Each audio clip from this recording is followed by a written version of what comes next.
నమస్తే రమ్మగారు. నమస్తే జయ. మాఘమాసంలో ఆదివారాలకి ప్రత్యేకమైన స్థానం ఉంది. విశిష్టత ఉంది. ఈ ఆదివారాలు ఎలాంటి నియమాలు పాటించాలి రమ్మగారు? మాఘం అంటేనే సౌరమాసం కదా, అవును. రవి సంబంధిత మాసం.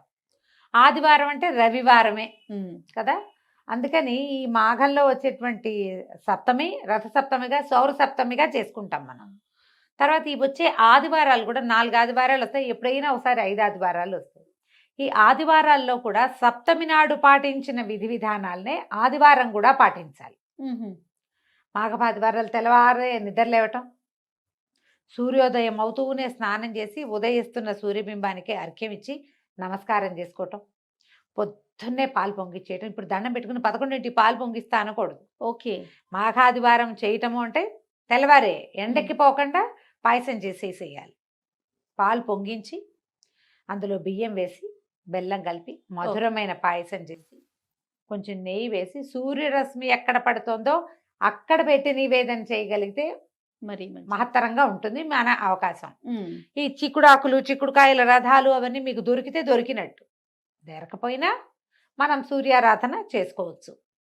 ఆదిత్య హృదయం చదువుకోవటం ఈ రోజున 5 సార్లు, 3 సార్లు కానీ 5 సార్లు కానీ 9 సార్లు కానీ 11 సార్లు కానీ 21 సార్లు కానీ మీ శక్తి అనుసారం హ్మ్.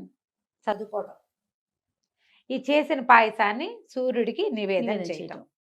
ఈ సూర్య నివేదన వల్ల సాధారణంగా మనం ఈ దైవాన్ని అర్చిస్తే మనకి ఫలితం లభిస్తుంది అని చెప్పుకుంటాం జయ. ఫలితం కోసం అర్చిస్తారా అని తిరగబాటు వస్తుంటుంది మనకు అప్పుడప్పుడు. కాదు పోని, అలా వద్దు. మనం ఈ సమయంలో ఏం చేయాలో అది చేస్తాం. ఆ లెక్కైనా మాఘంలో సూర్యార్చన, ఆదివారాలు ప్రతి ఆదివారము సూర్యుడినే అర్చించాలి. దానివల్ల ఇప్పుడు నువ్వు వద్దన్న ఫలితం ఒకటి లభిస్తుంది, ఆరోగ్యం. అంతేగా. మాకు అక్కర్లేదండి, మాకేం అవసరం లేదు అన్నా కూడా సూర్యుడి అనుగ్రహం వల్ల నీకు ఆహారం పుష్కలంగా లభించే అవకాశం వస్తుంది, ఆరోగ్యం బాగుపడుతుంది.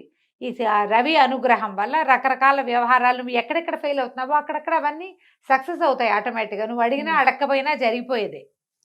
విశేషంగా ఇలా జరుగుతుంది అని చెప్పబడుతుంది అంతే. ఓకే. మనం అది కాకపోయినా అదే జరుగుతుంది. కుదిరితే ఎక్కడైనా సూర్య దేవాలయాలు ఉంటే అక్కడ మీరు నమస్కారం చేసుకునే అవకాశం తీసుకోండి. మనకి సమీపంలో కొన్ని దేవాలయాల్లో సూర్యుడి కోసం అని ఒక మందిరం మండపం ఉన్న ఆలయాలు కూడా కొన్ని కనపడతాయి. మనకు సాధారణంగా తెలిసింది ఏమిటి, కోణార్క సూర్య దేవాలయం, అరసవెల్లి సూర్యనారాయణ స్వామి, తర్వాత గొల్లల మామిడాడలో ఉన్న సూర్యనారాయణ స్వామి. ఇంకొకటి చెప్తాను నేను, తిరుచానూరు తిరుపతిలో తిరుచానూరులో అమ్మవారి ఆలయానికి కుడి చేతి వైపు ఇటు ముందుకి ఒక సూర్యనారాయణ స్వామి దేవాలయం ఉంది. నువ్వు ఎప్పుడు చూడలేదా? చూడలేదు రమ్మగారు. ఈసారి వెళ్ళినప్పుడు తప్పకుండా చూడు. ఎవరైనా ఇప్పటిదాకా చూడకపోయి ఉండుంటే గనక తిరుచానూరులో సూర్యదేవాలయం ఇంత ఎత్తున విగ్రహం, అచ్చు విష్ణుమూర్తి లాగా వెంకటేశ్వర స్వామి విగ్రహం లాగానే కనపడతాడు శంఖచక్రాలు ధరించి. చాలా మంచిది. స్వామివారు అమ్మవారి మీదకి వెళ్తుంది తప్ప ఈ ఆలోచనే రాదు. పరిగెత్తుకొచ్చేస్తాం మనం. అవునవును. మనం ఒక్క పూట కింద కనుక ఆగితే ఓకే. తిరుచానూరుతో పాటు మనం సూర్యనారాయణ స్వామిని చూడవచ్చు. చక్కగా ఉంటాడు స్వామి, సన్నిధి దగ్గరలో నుంచి దర్శనం చేసుకోవచ్చు. ఆ ఎదురుగుండా ఉన్నది పద్మ సరోవరమే కదా జయ. అవునండి. దానికోసం వెళ్తున్నాడు అక్కడ సూర్యుడు. ఓహో, ఎంత బాగుంటుందో. తప్పకుండా. చాలా చక్కటి దేవాలయం. అవకాశం ఉన్న వాళ్ళు చూడండి. ఇంకా మన చుట్టుపక్కల కూడా కొన్ని దేవాలయాల్లో సూర్యుడి కోసం అని ఒక చిన్న చిన్న సన్నిధులు ఉన్నవి ఉండొచ్చు. చూడండి, ఇవి నేను ప్రఖ్యాతమైన వాటి సంగతి చెప్తున్నా. అయితే ఎక్కడో చోట దేవాలయ దర్శనం చేయటం. ఇంకా విశేషించి ఏం చెప్తారంటే, స్త్రీ తైల మధుమాంసాన్ని త్యజేత్ అంటారు. ఆ రోజు త్యాజేత్ తప్పరకుండా వదిలిపెట్టేసేయాలి అని. మీరు ఏ ఆదివారం అయినా కూడా బ్రహ్మచర్యము, తైలం తినకూడదు, నూనె పదార్థాలు తినకూడదు, మధువు మాంసము తీసుకోకూడదు. దానికి శ్లోకం, స్త్రీ తైల మధు మాంసాన్ని ఏ త్యజంతి రవేర్దినే అని కింద ఇంకో వాక్యం చెప్తారు. చాలా కాలమై నేను ఆ వాక్యం మర్చిపోయాను. ఎవరైతే దాన్ని వదిలేస్తారో వాళ్ళు రవికి ప్రీతిపాత్రమైన వాళ్ళు అవుతారు అని చెప్తారు. మనకి ఇప్పుడు సండేనే నాన్ వెజిటేరియన్ తినే కాలంగా ఉంది. ఇప్పుడు ఏ కాలం లేదులే, పూర్వకాలంలో ఉండేది. ఇప్పుడు అన్ని రోజుల్లోనూ తినేస్తూనే ఉంటారు. ఈ ప్రత్యేకమైన రోజుల్లో మీరు ఇవి మానేయండి. ఒకవేళ మీరు ఆదివారాలు చేయదలుచుకుంటే కనుక తప్పకుండా బ్రహ్మచర్యం, సాయంకాలం భోజనం చేయకూడదు, ఆ తర్వాత బ్రహ్మచర్యం తీసుకోవాలి తప్పకుండా. తైలంతో వంట చేయొద్దు, నేతితోటి వంట చేసుకోండి, నెయ్యి వేసుకోండి వంటలో. ఏముంది చారులో రసాలు తిరగమాతకి నెయ్యి తిరగమాత పెడతాం. ఏ బీరకాయ బెండకాయ వండుకుంటాం, దానికి మీరు నేతి తిరగమాతే పెట్టుకోవాలి ఈ ఒకరోజు.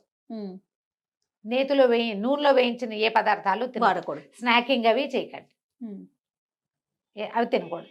మధువు మాంసము తీసుకోకూడదు, అవి తినకుండా ఈ 4 రోజులు చేస్తే కనుక 4 ఆదివారాలు చేసుకుంటే ఆరోగ్యం వస్తుంది, ఐశ్వర్యం వస్తుంది, కార్యసాఫల్యం వస్తుంది. ఎక్కడైనా సమస్యలు ఉంటే అవి తీరుతాయి. రవి యొక్క అనుగ్రహం వల్ల మీకు ఇంట్లో పిల్లలకు గవర్నమెంట్ వల్ల అవ్వవలసిన పనులు, గవర్నమెంట్ ఉద్యోగాలు రావడం, పిల్లలు ఏమైనా పోటీ పరీక్షలకు వెళ్తారు, వాళ్ళకి అవకాశాలు లభిస్తాయి. ఏ పిల్లలైతే ఇలా చేయదలుచుకున్నారో పరీక్షలు రాసుకుంటూ ఉంటారు, గవర్నమెంట్ ఎగ్జామ్స్ రాస్తారు కదా, అవి ప్రమోషన్ ఎగ్జామ్స్ రాసేవాళ్ళు, వాళ్ళందరికీ కూడా ఇవి విశేషమైన రోజులు. ఈ పొద్దున్నే సూర్యారాధన చేసుకోవటం, పాయసం నివేదన చేసుకుని ప్రసాద స్వీకారం చేయటం, ఈ చెప్పబడిన 4 నియమాలు పాటించటం చేస్తే చాలా మంచిది. 4 ఆదివారాలు ఉన్నాయి.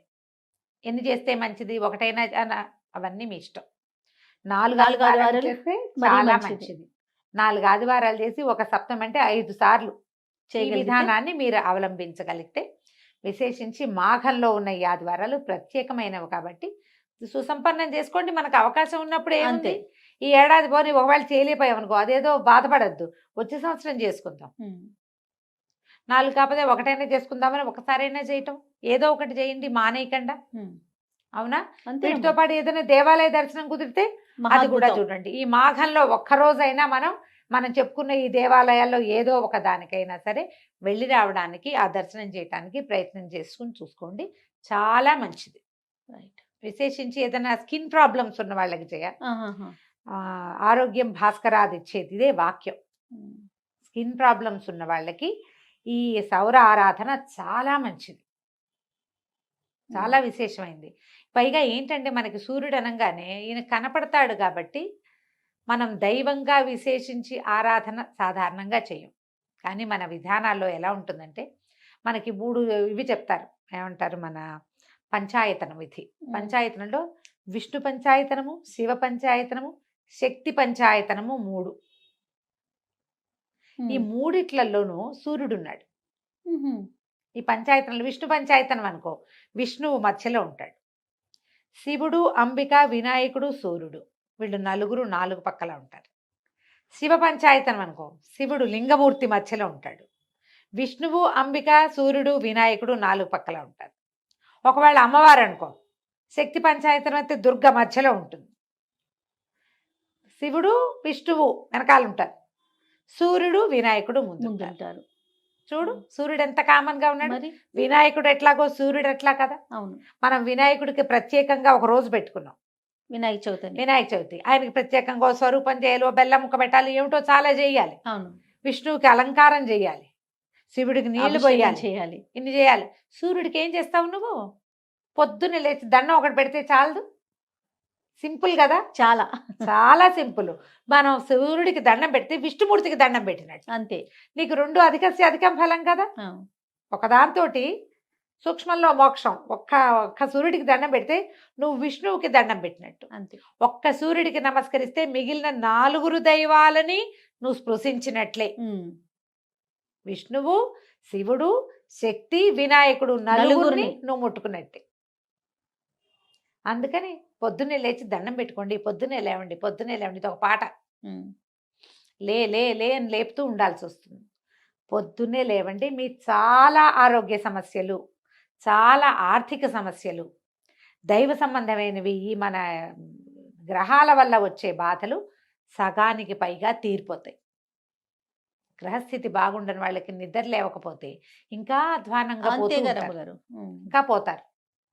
చక్కగా పొద్దునే లేచి దండం పెట్టుకోండి. మాఘాదివారాలు ఈ సంవత్సరం 4 ఆదివారాలు వచ్చినాయి, వీటిని సుసంపన్నం చేసుకోండి, చెడగొట్టుకోకుండా, సమయం వృధా చేసుకోకుండా.